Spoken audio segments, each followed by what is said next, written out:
Story 1. The Man Behind the Fireworks Stand. I was somewhere outside of Winslow, Arizona when the sun started dropping faster than I expected. July heat still clung to the windshield like a film of grease, even though the sun had bled out behind the mountains. I was running on fumes, literally and figuratively. The map said there'd be a station off the highway, but all I saw were endless stretches of brittle brush and telephone poles humming to no one. That's when I saw it.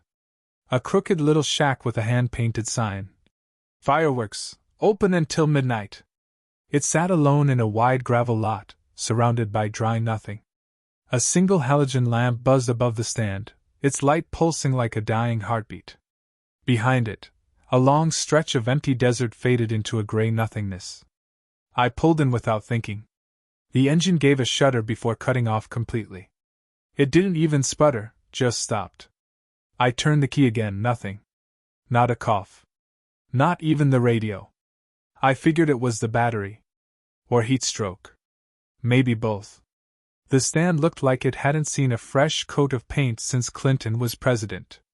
Boxes of Roman candles, sparklers, and little explosive frogs were stacked like relics from a forgotten time. Behind the table stood a man. He was older, late 50s maybe, with leathery skin that looked like it had been carved by the sun. He wore a red vest over a white undershirt, sweat stains bleeding through the collar.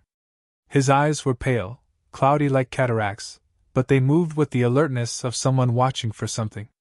He didn't say hello. Just stared. I walked up slowly, notebook still in my back pocket, and gave a half smile. "Hey," I said. "Do you sell jumper cables? Or know someone who can tow?" The man didn't blink. "No jumper cables," he said. His voice was flat but carried weight, like each word had been dragged up from somewhere dry and deep. I nodded, awkward. "All right. Mind if I use your phone?" "No phone." He didn't say it rudely. Just like it was a fact of physics. I glanced back at the lot. The halogen above my car flickered. I could see the reflection of the shack's light in the windshield, except it looked off. Like someone else was standing beside me, watching too. But when I turned around, there was no one. I rubbed my eyes. "Do you have any idea how far the next gas station is?" The man lifted a finger and pointed into the dark. "Not far. But don't go walking." I waited for him to elaborate. He didn't. Something about the way he said it. It wasn't a warning about the heat or snakes. It sounded deliberate. "Okay," I said. "Can I at least buy something cold while I figure this out?" He nodded slowly. "Pick." I moved toward the small cooler near his feet. It was old, one of those hard plastic ones with faded sticker residue on the lid. I lifted it. Inside were maybe 3 bottles of water and a single can of something I didn't recognize, red and unmarked. The water bottles were warm to the touch. I picked one anyway and stood up. That's when I noticed it. Behind the stand, through a flap in the plastic tarp, a second shadow moved. I blinked. The tarp shifted with the breeze, or what I told myself was breeze. Nothing else stirred. No sound. Not even the buzz of insects. Just that flickering bulb and the distant crunch of gravel under my own shoes. The man hadn't moved. "Who else is here?" I asked. He looked at me like I'd asked the time in a dead language. "There's no one." I peered past him into the dark. The flap swayed again. It looked like someone had just ducked out of view. "Look," I said. "I'm not trying to be weird. I'm just tired. Car broke down. I'd been driving too long." "You didn't break down," he said quietly. "What?" "You stopped. It stops people." That threw me. My stomach twitched a little. I almost laughed, thinking maybe he was trying to mess with me. "The light," he said. "That's how it calls. Some people don't see it." I looked up. The halogen bulb buzzed louder. Then dimmed. Then brightened, but now with a faint red hue, like an old photo in a darkroom. "I think I just need rest," I muttered. "Not here." He finally blinked. Once. Slowly. I took a few steps back, bottle still in hand. My car stood about 20 feet away, and for a moment I felt the dry air squeeze in tighter. The air didn't feel like night air anymore. It felt heavy. Like breath caught in a throat that wouldn't swallow. I didn't say goodbye. Just walked back to the car. I opened the door. Sat down. Tried the key again. Nothing. But the light stayed red. I checked my phone. No service. The screen glitched briefly, like the image was twitching, splitting. Then it rebooted itself without warning. I glanced back toward the stand. The man was gone. But the flap behind the shack was open now. Not flapping. Just hanging. I could feel something. That sense people get when they're being watched. Not hostile. Just intensely focused. Like something sizing up your shape, the edges of your fear, deciding how close it can get before you'll notice. I turned away and opened my journal. A cheap thing, spiral-bound. I wrote one sentence without thinking. Don't look behind the stand. My hand wrote it. I didn't mean to. But it was there. In my own scrawl. Same pen, same angle. Then I noticed the page before it. I hadn't written that entry. It read, "He stops blinking at 7:42 p.m. I checked my watch. 7:41. The notebook stayed open on my lap long after the sun had fully gone down. The words sat there in my handwriting, only they weren't mine. I kept staring at that line. He stops blinking at 7:42 p.m. No context, no memory of writing it, just that sudden sharp script that didn't feel natural. My watch ticked past a minute. Nothing happened. No flash. No voice. Just the flickering of the overhead light, still tinted faintly red now, like it had settled into that color permanently. The silence around me wasn't peaceful anymore. It was too exact, too deliberate. Like the world was waiting for me to move first. I got out of the car again. The night had settled thick across the desert. No wind. Not even the usual sound of a breeze pushing across the sand. It felt like the ground was holding its breath. The stand was still there, boxes stacked neatly, the cooler closed again. But the man was gone. I waited a few seconds, thinking maybe he'd stepped behind to grab something. No movement. No sounds from the tarp. Just stillness. I started walking. It wasn't a decision. My feet were already crunching gravel before I had time to reason why. There was something unfinished about the whole thing. I needed to know. Not for safety, just clarity. The stand looked older up close now. Not like it had aged, like I had finally noticed how brittle it really was. The paint had cracked into hair-thin webs. The posters were for brands I hadn't seen in stores in over a decade.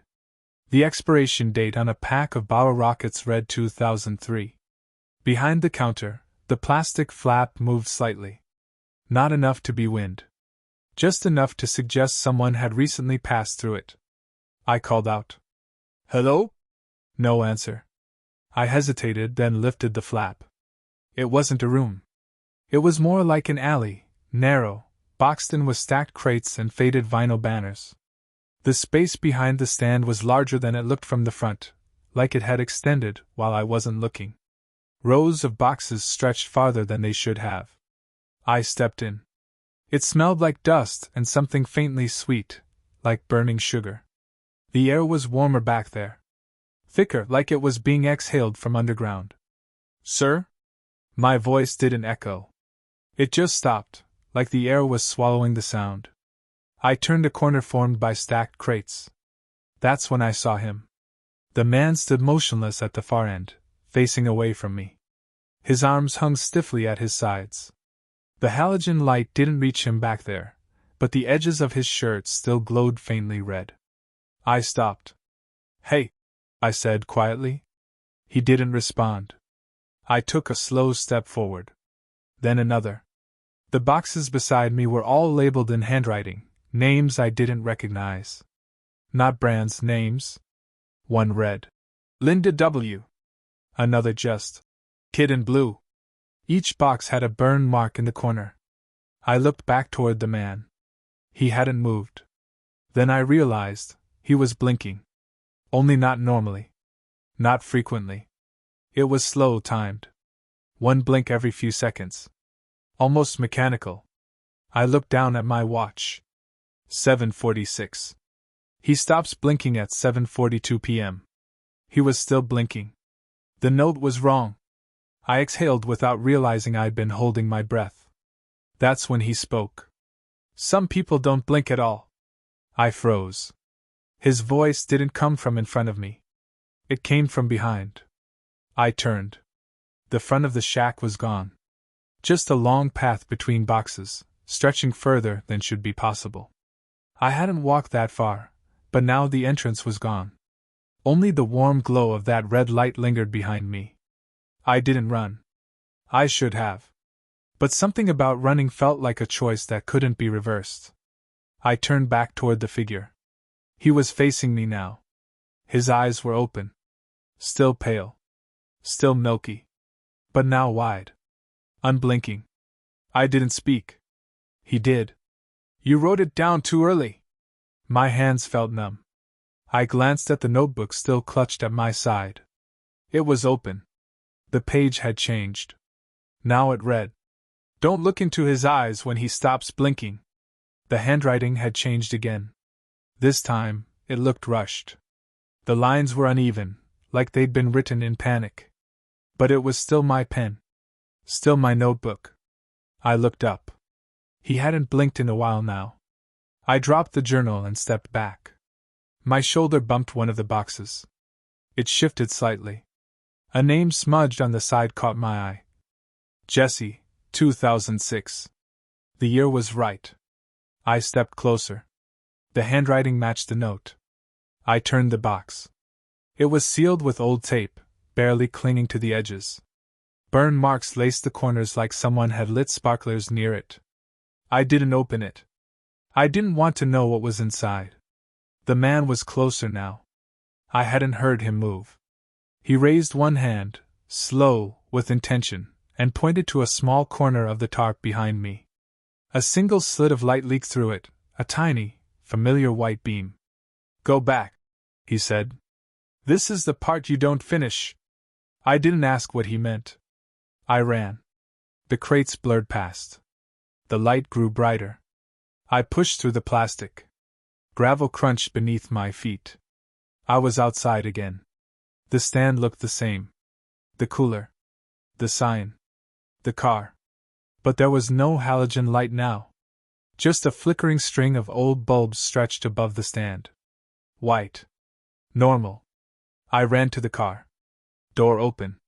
Notebook gone. I didn't look for it. I turned the key. The engine started. Like it had never stopped. No struggle. No delay. Like the whole thing had reset. I drove without looking back. Didn't stop until I reached the next gas station, nearly 30 miles later. The clerk asked if I was all right. Said I looked like I'd seen a ghost. I told him nothing. Just filled the tank and kept driving. A week passed before I talked about it. Even then, I didn't say much. Just told a friend I'd had a weird stop near Winslow. He asked if I'd seen the crater. I said no. I never drove that stretch again. I kept the car. Same engine, same tires. Nothing wrong with it. Battery still worked. All systems normal, the mechanic said. I didn't mention the stand. Just nodded and paid the bill. But something lingered. Like when you've been underwater too long and can't quite catch your breath. That sense of pressure behind the eyes. A weight that doesn't leave when you step back into light. I thought maybe writing would help. I went to a library 2 towns over and picked out a new notebook. The same brand. Same spiral edge. I sat in the corner table near the back, where the window faced a quiet row of trees, and opened to the first page. Blank. Good. But when I uncapped my pen and started to write, I felt the hesitation. Not fear, just an edge, a wrongness, like putting your hand on a burner you know isn't hot, but your skin still recoils anyway. I wrote, July 4th, Arizona. Fireworks. Then stopped. A shadow passed across the table. I looked up. Nothing there. Just a shift in the tree line outside. The breeze had died. Leaves froze midsway. I closed the book. I didn't go back to that library. A month later, a package arrived at my door. No return address. Wrapped in brown paper, old-fashioned twine. No note. Just my name in faded ink across the front. The handwriting looked practiced. Neat, but not perfect. Like someone had written it slowly. I didn't open it at first. I left it on the counter for 2 days, then moved it to a drawer. But every time I passed it, something buzzed just beneath the surface of my thoughts. Like a name you can't quite remember, but it's right there, pressing in from the corners. Eventually, I unwrapped it. Inside was my notebook. The same one I'd dropped behind the shack. Same cover. Same creased corners. Same ink smudge on the last page I remembered writing. But now there were new entries, pages filled front to back, all in my handwriting. I hadn't written them. I checked the dates. Some were from years ago. Some from years I hadn't lived yet. One was dated next July 4th. The handwriting degraded the further it went, line by line. Neat sentences gave way to jagged loops, backwards letters, frantic scribbles. But the tone stayed the same. Descriptions of things that hadn't happened. Memories I didn't have. One page read, "He's not always at the stand. Sometimes he sets up in basements. Sometimes he wears a red tie." Another entry just repeated, "He doesn't blink when he's listening." I tore that page out. Burned it. It smelled like sulfur. I started seeing signs in everyday places. A fireworks sale had tucked into my mailbox, though I hadn't signed up for anything. A man in a parking lot wearing a red vest, selling sparklers out of the back of a van. His face was always just out of view. One day, I passed a mirror and noticed my reflection blinking out of sync. Just for a second. Small things. Easy to dismiss. But they pile. They build their own logic. That's the trick, none of it screams. It all suggests. Until you can't tell where memory ends and whatever this is begins. I drove past another roadside stand last week. Not in Arizona this time, Nevada. Middle of nowhere. Same crooked sign. Same halogen bulb, flickering. Same arrangement of crates and plastic coolers. I didn't stop. But I slowed. Just enough to see who was working. It wasn't him. Or maybe it was. A younger man this time. Paler. Wearing sunglasses even though the sun had already gone. He stood still behind the counter, hands folded in front of him, like he was waiting for something more than customers.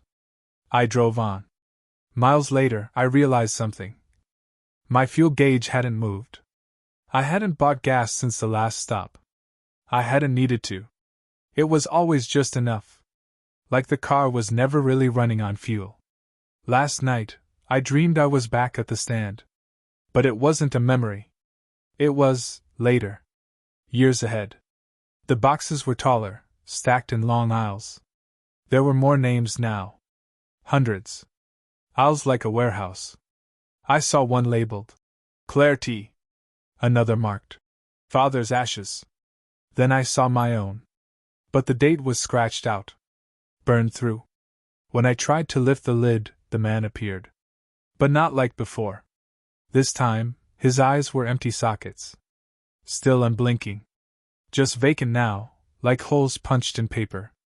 He whispered, "It's not what you remember. It's what remembers you." Then I woke up. The smell of smoke was in the room. Not strong. Just faint. Like someone had held a match for a moment then snuffed it out. I haven't celebrated the 4th since that year. No fireworks. No barbecues. No music. I stay indoors. Curtains drawn. Phone off. I light no candles. Watch no screens. I listen. Sometimes, around 7:40, I'll hear a soft rustling outside. Like cardboard shifting. Or a cooler lid creaking open. Nothing dramatic. Just enough to let me know the stand's open again. Somewhere. Maybe not for me this time.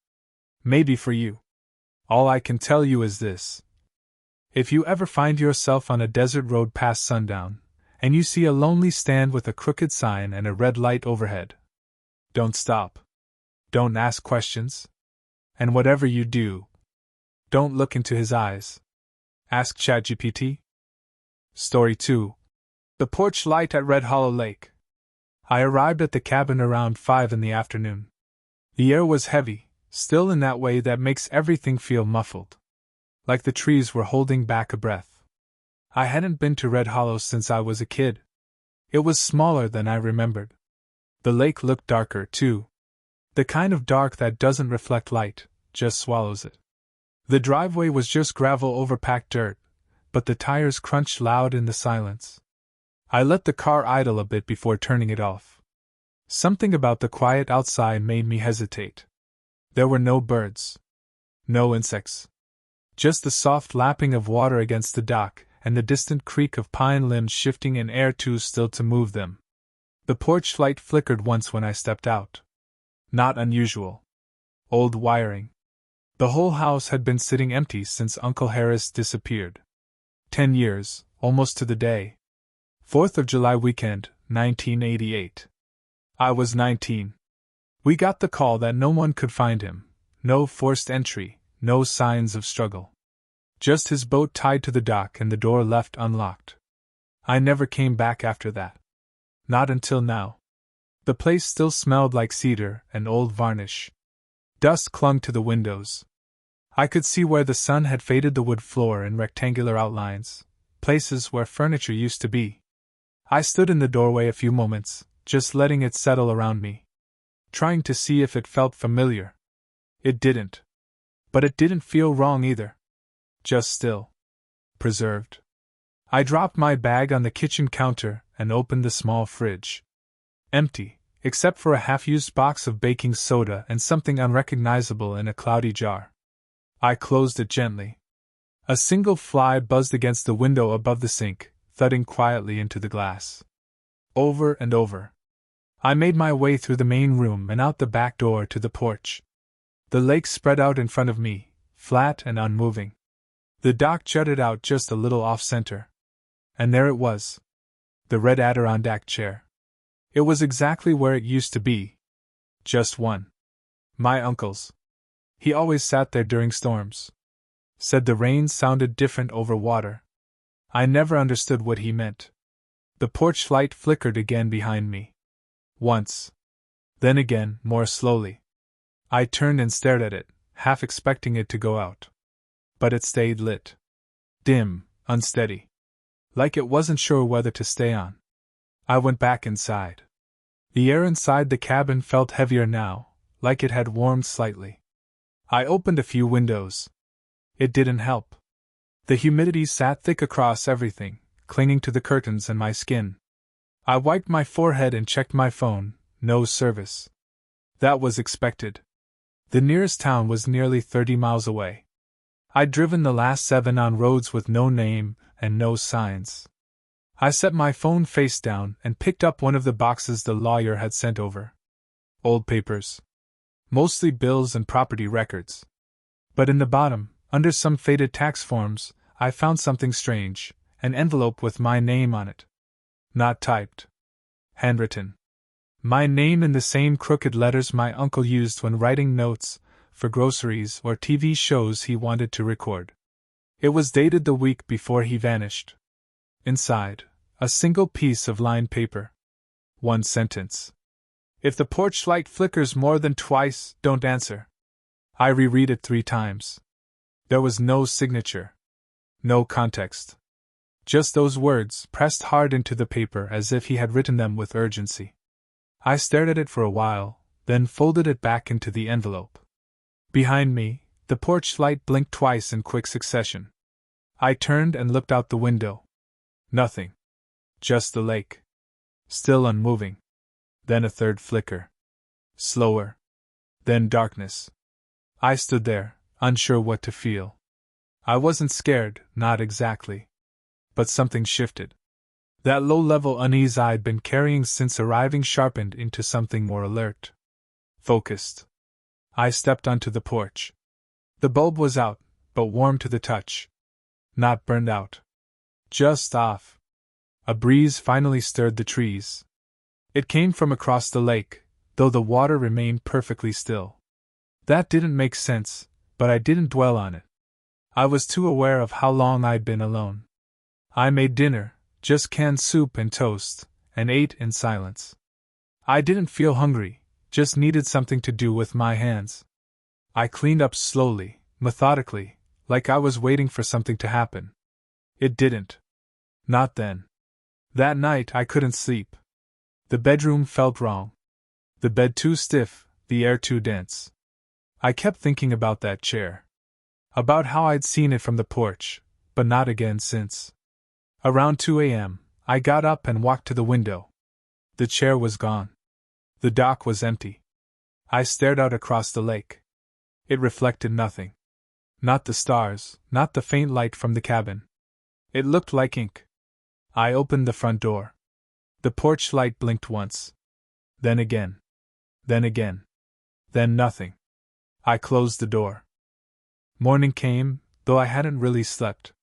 I must have dozed off sometime after 4, but it didn't feel like sleep, more like shutting my eyes and waiting for something to pass. I woke up stiff, fully clothed, the fan above me unmoving. Outside, the sky was the same colorless gray it had been the day before. Overcast but dry. No birds. No ripple in the trees. A flat, motionless day. I made coffee out of habit. The machine was older than I remembered but worked fine. The cabin was like that, quietly functional, but always carrying the suggestion that it might stop working at any moment. I drank my coffee on the porch, half watching the water. The chair was back. Right at the end of the dock, same angle, same tilt to the left. I blinked. It hadn't been there the night before. I was sure of it. It sat like it always had, facing the lake, arms wide, legs spread just enough to suggest someone had been sitting in it recently. I considered going down to check, but I didn't move. Just sipped and stared. At one point, I glanced toward the light above the door. It was off. No flicker. No glow. The bulb looked duller in the daylight, just a bit more opaque, like something had collected inside. I stayed on the porch longer than necessary, pretending I was still drinking. By the time I got up, the coffee had gone cold in my hand. Inside, the cabin felt warmer again. Not hot, but weighted. The kind of warmth that clings. I opened 2 windows. The breeze didn't come in.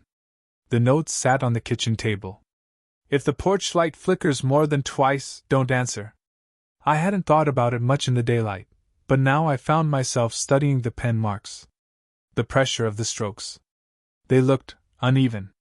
Like he'd written it standing up. Maybe even while glancing over his shoulder. I checked the rest of the envelope, hoping for something else. A second note. A scrap. Nothing. Just that line.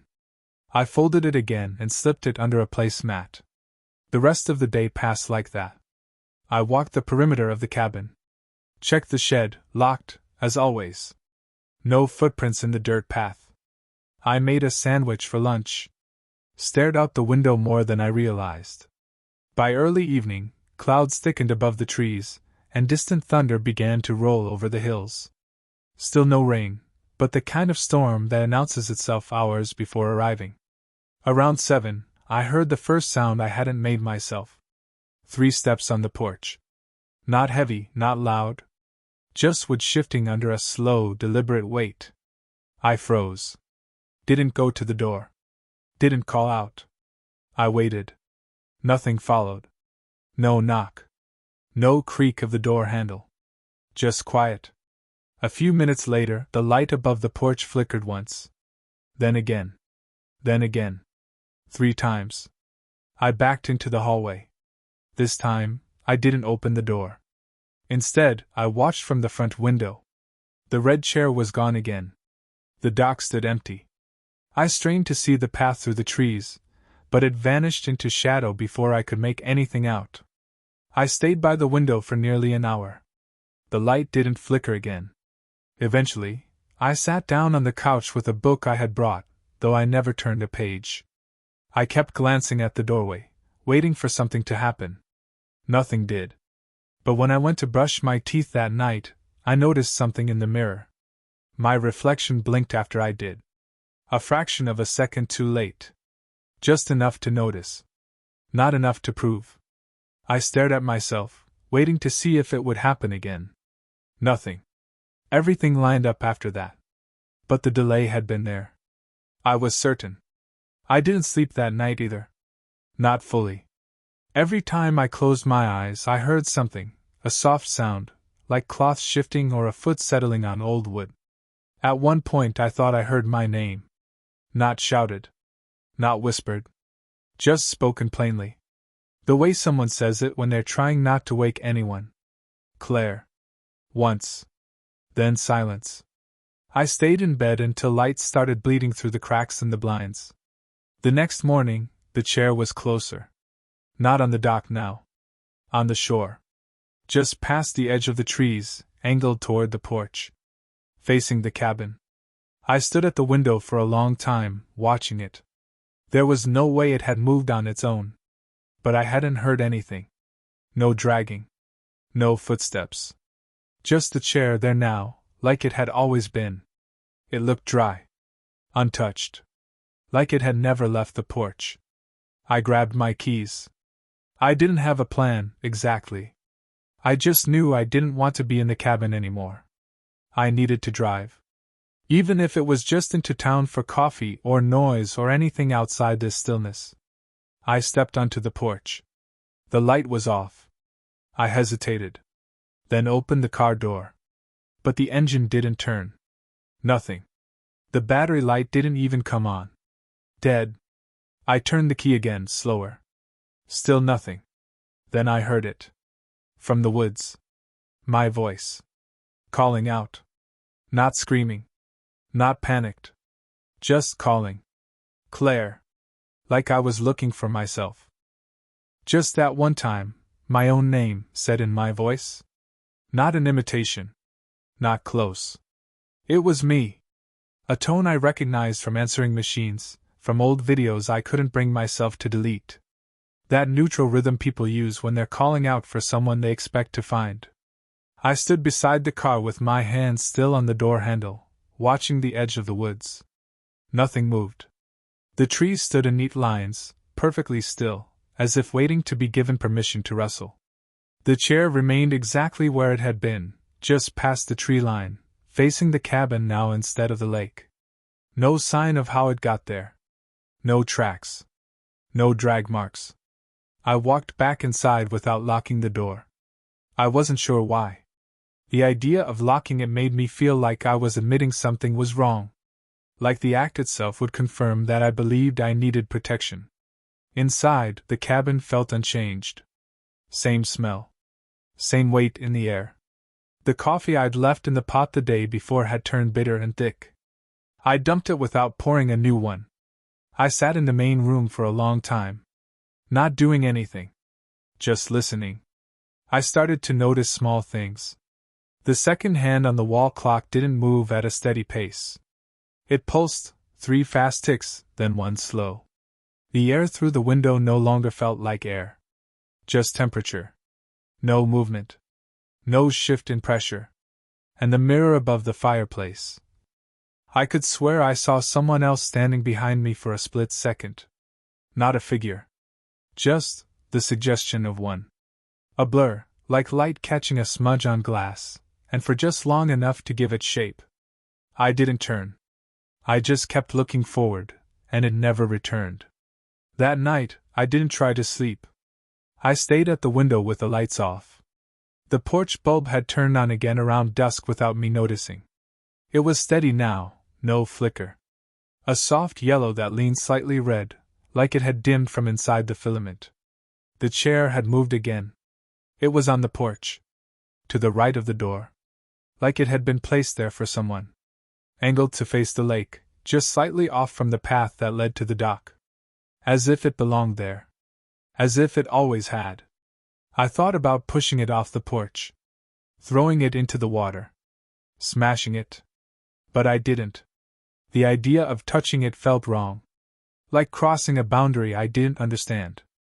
Instead, I sat on the floor with my back against the far wall, where the shadows covered the edges of the room. Sometime after midnight, the porch light flickered. Once. Twice. Then held. The same rhythm. Not random. I heard the voice again. Closer. Claire. It wasn't calling from the woods this time. It was on the porch. I didn't move. I watched the chair. I waited. I don't know how long I stayed like that, knees drawn up, arms wrapped tight, watching the door in the low light. Eventually, the voice faded. Or I stopped hearing it. The next morning, the light was off. The chair was gone. The car started. Everything felt normal. Or close enough. The weight in the air had lifted. The mirrors held only my reflection. The clock ticked as expected. It all felt like the moment after a storm ends. Not cleaner. Just quieter. Like something had passed through. I packed my bag slowly, making sure I left nothing behind. I turned each light off one by one. Closed the windows. Wiped the kitchen counters. Locked the door. Just as I was about to pull away, I looked at the porch one last time. The chair was back. Not where it had been. This time, it sat in the center of the porch. Perfectly centered, directly beneath the bulb. Facing the door. As if waiting. As if posed. I didn't get out. I just left. That was years ago. I've moved 3 times since then. Different jobs. Different cities. I don't take vacations near lakes anymore. And I don't talk about what happened. Not directly. But certain things still happen. Sometimes I hear my own voice calling from another room. Not often. But enough. Sometimes my reflection blinks late. Not every day. But I notice. And once, just once, I found a red chair in the hallway outside my apartment. Identical in shape and size. No note. No one around. Just sitting there. I passed it without touching it. The next morning, it was gone. I haven't been back to the cabin. It still belongs to me. The deed's in a folder somewhere. Taxes are paid. But I won't return. I keep the porch light from that house in a box in my closet. I unscrewed it the day I left. Not sure why. Maybe proof. Maybe warning. Sometimes, when the power flickers in my current apartment, just for a second, I open the box. The bulb inside is always warm. Story 3. Smoke over Quiet Pines. I started my volunteer hours at Quiet Pines on June 28th.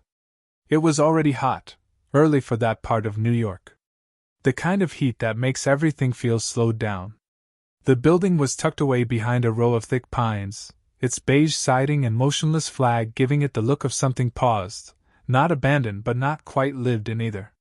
It was my mom's idea. Something about service hours looking good on college applications. Quiet Pines was the only place still accepting high school volunteers this late in the summer. Most of my friends got parks or animal shelters. I got wheelchairs and medication schedules. On the surface, it was fine. The lobby was clean. Not cheerful, but efficient.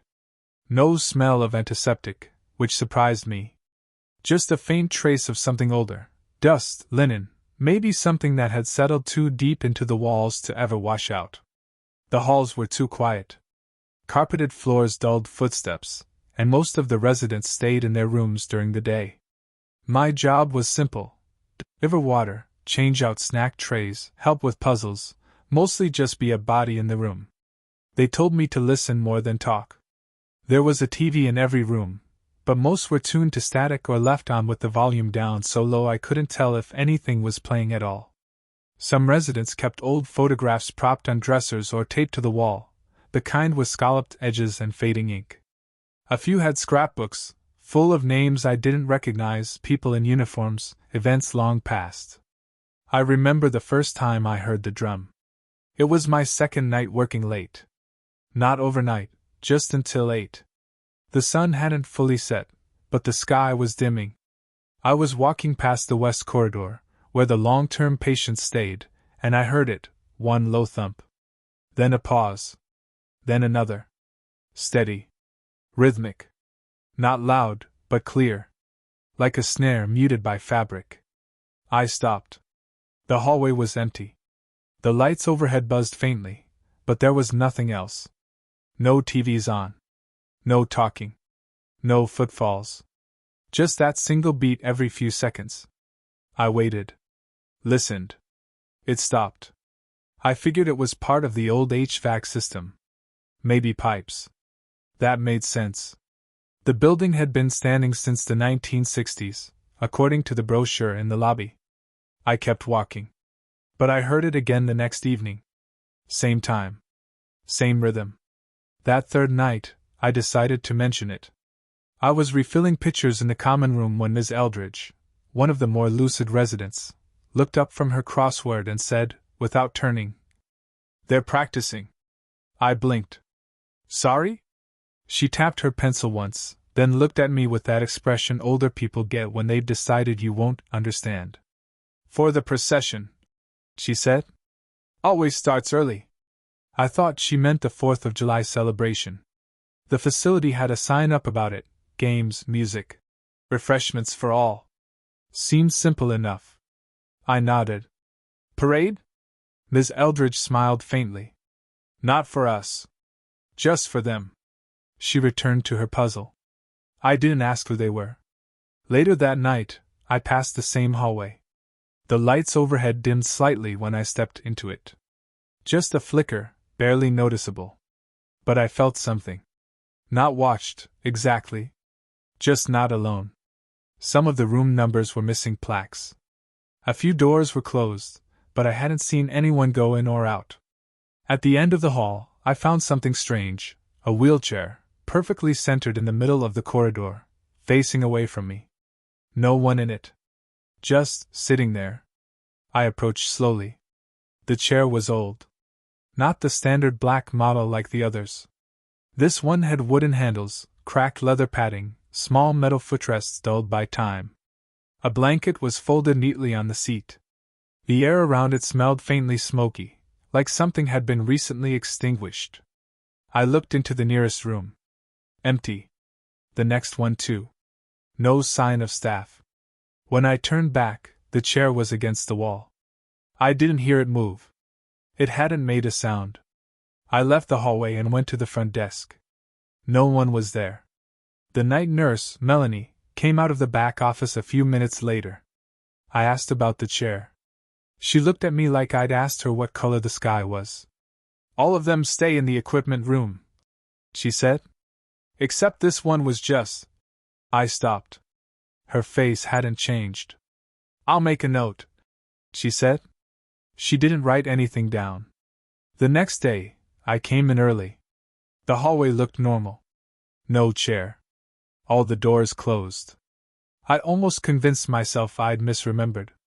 But that night, while logging supply inventory, I passed the hallway again. A different chair. This one was modern, but it sat in the exact same spot. Centered. Empty. Facing the same direction. I didn't stop this time. By July 3rd, the drum had become part of the routine. Every night, just after sunset, 3 beats. Then silence. Always spaced the same. No one else acknowledged it. Except Mr. Cohen. I was helping him with a puzzle, ships, I think, and out of nowhere he whispered, "I wore blue. The others wore gray." I didn't understand. He smiled. "Doesn't matter now. They all look the same." I asked who he meant. He looked past me, out the window, where nothing moved. "You'll see." That night, I walked the hallway one last time. The lights didn't flicker this time. All the chairs were in place. But at the end, on the wall just before the exit door, hung a framed photo I hadn't seen before. A black and white image of a group of men in uniform. 15 or 16 of them. All standing in a line. All seated in wheelchairs. And at the far left, someone who looked a lot like me. Not exactly, but close enough to stop me cold. Same build. Same hair. Same expression I caught in the mirror when I wasn't trying. The caption read, Procession, July 4th, 1918, New Recruits. The morning of July 4th was brighter than it had any right to be. Too bright. Sunlight poured across the parking lot in sheets, reflecting off the white gravel and glass like it was trying to bleach the entire place clean. The air was thick again, same as the last few days, wet heat that didn't move, just clung. I arrived just after 9. The front entrance had been decorated overnight. Paper flags taped to the doors. Red, white, blue garlands strung unevenly along the windows. Someone had placed a bowl of peppermints on the sign and desk. The kind of cheerful touches that didn't match the energy inside the building. I signed in, clipped on my name tag, and made my way to the main lounge. A few residents were gathered near the window. They weren't watching anything. Just sitting quietly in the light, like they'd been placed there. Someone had wheeled Mr. Cohen into the corner, though his eyes were closed. Not asleep. Just still. Melanie handed me a clipboard without looking up from her notes. "You're on water duty," she said. "Keep them hydrated." I nodded and took the cart. The ice had already melted. As I made rounds, the halls felt narrower than usual. Not physically tighter, just somehow more confining. The carpets absorbed every sound. The lights hummed steadily, but I couldn't shake the feeling that something was waiting, like the building had taken a deep breath and was holding it. In room 107, Mrs. Adler asked me if I was excited for the procession. I didn't answer right away. "You mean the 4th of July thing?" I asked. She smiled in a vague, distant way. "No, dear. The real one. The one they don't put in the schedule." I moved on. That evening, I volunteered to stay late. I told myself I was helping, giving staff more time with family. But that wasn't why. I wanted to know what was happening after hours. I'd been noticing too many small things. The chairs. The photo. The drumbeat. The copy of the 1918 photograph was still hanging at the end of the West Hall. I stared at it again. I didn't recognize any names. No dates listed. No placard. Just the caption. Procession, July 4th, 1918, New Recruits. My face, or someone almost like me, was still there, seated in the front. I told myself it was coincidence. Someone who resembled me. Nothing more. But it didn't feel like nothing. The sun dipped low, casting long shadows through the east-facing windows. Staff began checking out. A few waved goodnight as they passed. Melanie stayed behind. She was covering the overnight shift, but I barely saw her. She stayed near the monitors, sipping coffee, barely reacting to anything. By 10, the residents had all been returned to their rooms. Lights dimmed in the corridors. I wheeled the last snack tray back to the kitchen and washed my hands at the deep sink. The water pressure pulsed, first strong, then weak, then strong again. Like a heartbeat. At 11:30, I walked the West Hall one more time. It was quiet. Too quiet. No distant televisions, no coughs or shuffling. Just the buzz of fluorescent lights overhead. At the midpoint of the hallway, I noticed something odd. The door to room 112, long sealed since Mr. Kaplan passed away in May, was open. No light inside. Just a crack wide enough to see that the bed had been made. I stepped closer.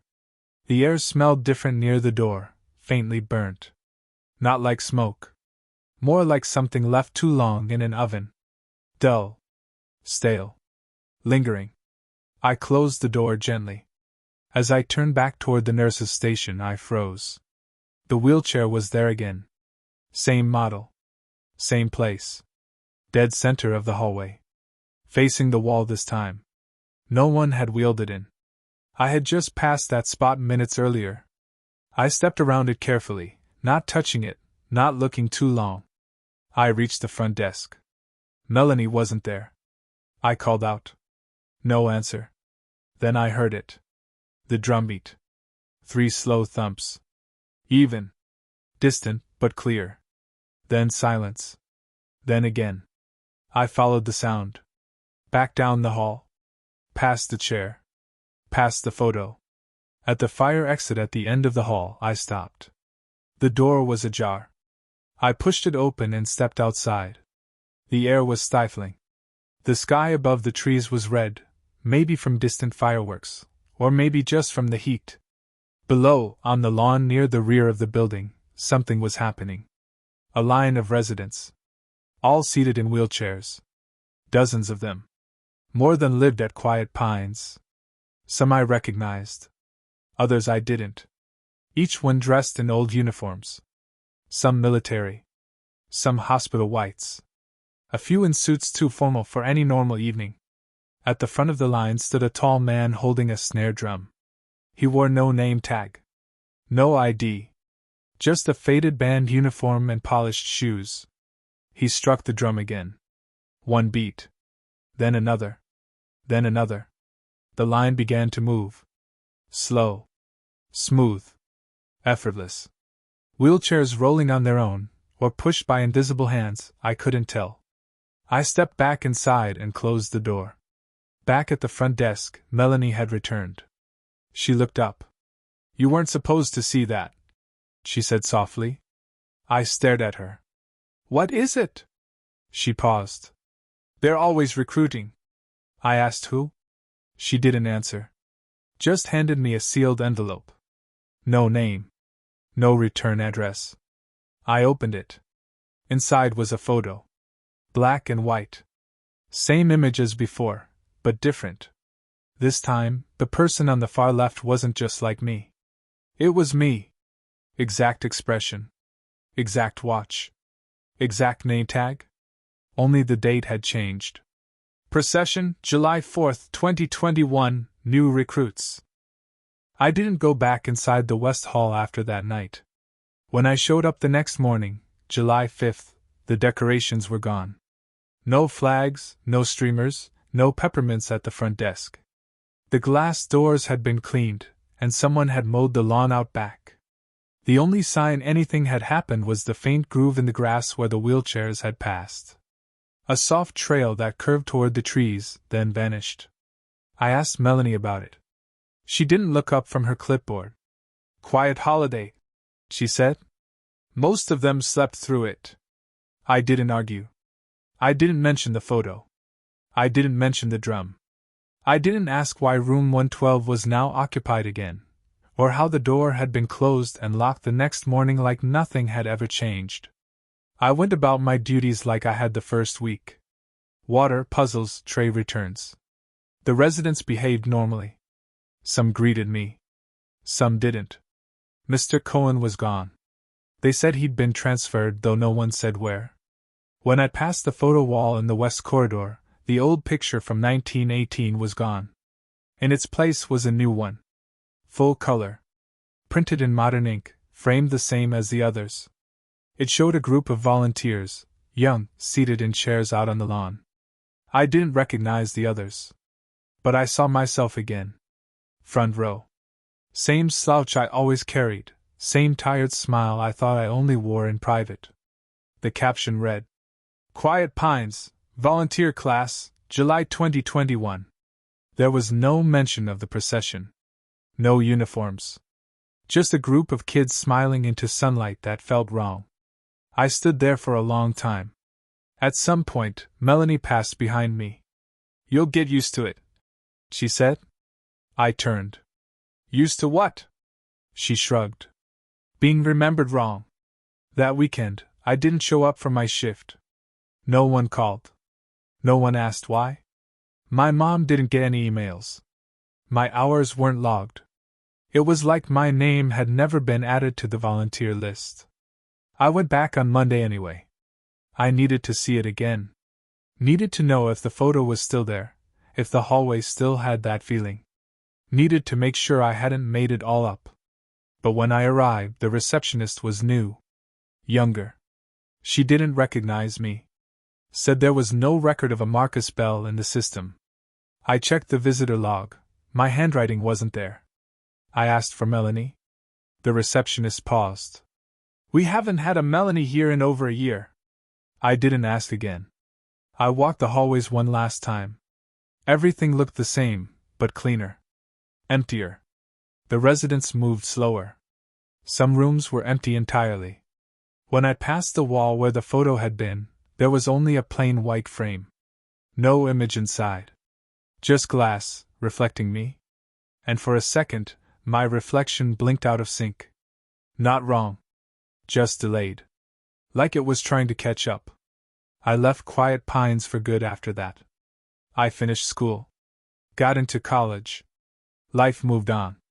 But every now and then, something slips through. A dream, usually. I'm back in the hallway. The lights are dim. A chair waits in the center. I walk toward it, knowing I've been expected. The air smells faintly of smoke. Sometimes I wake up with the impression that I did sit in the chair. That I stayed.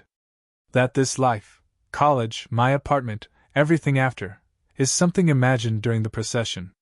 A memory projected forward. A kindness. There are days when I smell burning wood and feel the shift in the air before I even open my eyes. There are nights when I hear drums. Always 3 beats. Then silence. Last winter, I received a letter. No stamp. No return address. Just my name, printed neatly. Inside was a uniform. Folded precisely. Not military. Not medical. Just a deep gray jacket with a small silver pin on the lapel, an image of a pine tree wrapped in a ribbon. There was no note. No instructions. Just a date stitched into the tag. July 4th, 2022. I kept it in the closet for months. Didn't wear it. Didn't throw it away. But every time I walked past it, I felt that pull, that quiet pressure in the chest, like forgetting to breathe. I moved it once. Put it in a drawer. The next morning, it was back on the hanger. I didn't go out this year. Stayed in. Turned off my phone. Closed the blinds. But at midnight I heard wheels outside. Slow. Even. Rolling over pavement. I didn't look. Didn't move. The sound faded into the distance. But when I woke up the next morning, the jacket was gone. And a new photo sat on my kitchen table. I didn't take it. Didn't own a camera. But there it was, me, seated on the lawn at Quiet Pines. A line of wheelchairs behind me. A gray sky overhead. Captioned in small black ink. New recruits, always one more.